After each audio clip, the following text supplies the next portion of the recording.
Tous, merci de nous suivre pour ce flash d'information. Le président de la République, son Excellence Alassane Ouattara, a reçu hier mercredi au palais présidentiel l'envoyé personnel du président Emmanuel Macron, le président français. Son envoyé personnel qui répond au nom de Jean-Marie Bockel. Les échanges ont porté sur un sujet très important, à savoir la refondation de la présence militaire française en Afrique. Nous y reviendrons assurément dans nos prochaines éditions. Sachez également que le ministre d'État, ministre de l'Agriculture, du Développement rural et des productions vivrières a procédé hier mercredi à l'ouverture de la campagne de commercialisation de la noix de cajou.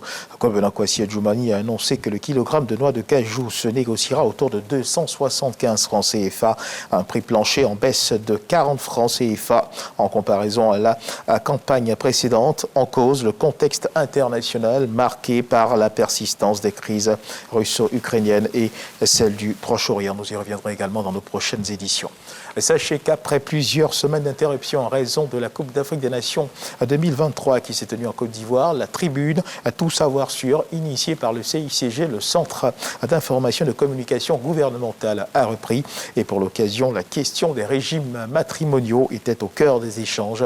Notons que le sous-directeur de la législation du ministère de la Justice et des Droits de l'Homme a éclairé le public et bien sûr tous les aspects de ce sujet. Reportage de Marie-France Connet, commenté par Khalil Diomandé.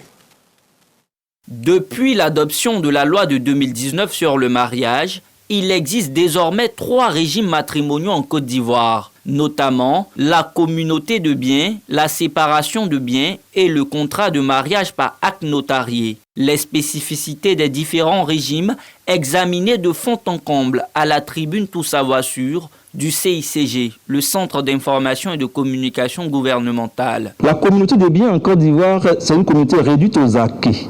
Ça signifie quoi?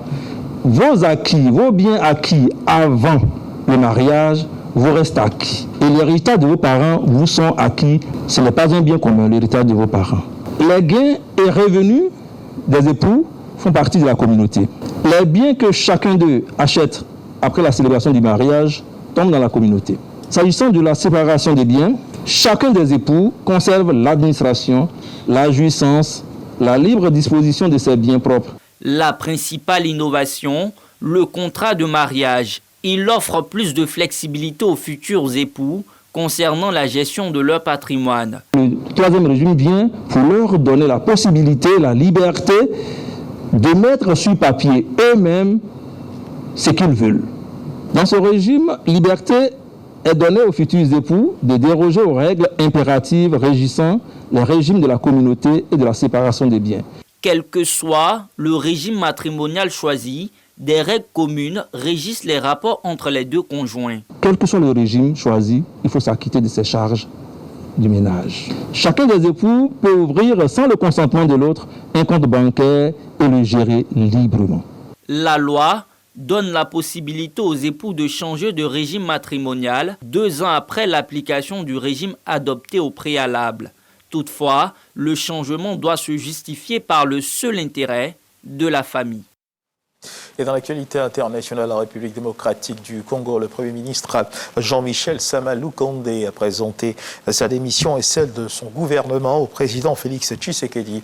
Comme 27 autres membres de son gouvernement sur la 59 qui composent l'exécutif, Jean-Michel Sama Lukonde a été élu député lors des élections générales du 20 décembre dernier. Le Premier ministre déclare privilégier son mandat de député national où il a été récemment élu pour représenter la circonscription de Kasanga dans la province minière du Haut-Katanga, d'où il est originaire.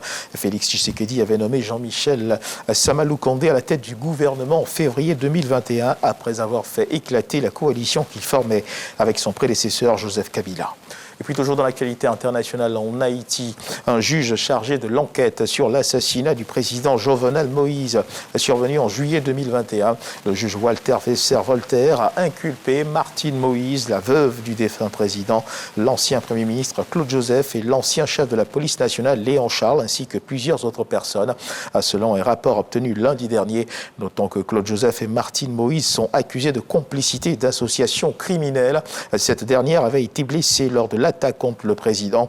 Et toujours selon ce document de 122 pages rédigé par ce juge, Martine Moïse, la veuve de l'ancien président, a conspiré avec l'ancien Premier ministre Claude Joseph pour assassiner Jovenel Moïse dans le but de le remplacer elle-même à la présidence du pays. Et on termine ce tour de l'actualité internationale avec le Brésil. Le Brésil où les ministères des Affaires étrangères du G20 se sont réunis depuis hier à Rio de Janeiro pour mener des discussions sur la pauvreté, le changement climatique et les tensions mondiales accrues. Notons que les diplomates du G20 se sont donc réunis pour établir sur 2 jours une feuille de route sur les travaux à accomplir avant le sommet des 18 et 19 novembre prochains qui se tiendra à Rio. Voilà qui marque la fin de ce flash d'information. Merci de nous avoir suivis. Je vous retrouve à 13h pour le journal.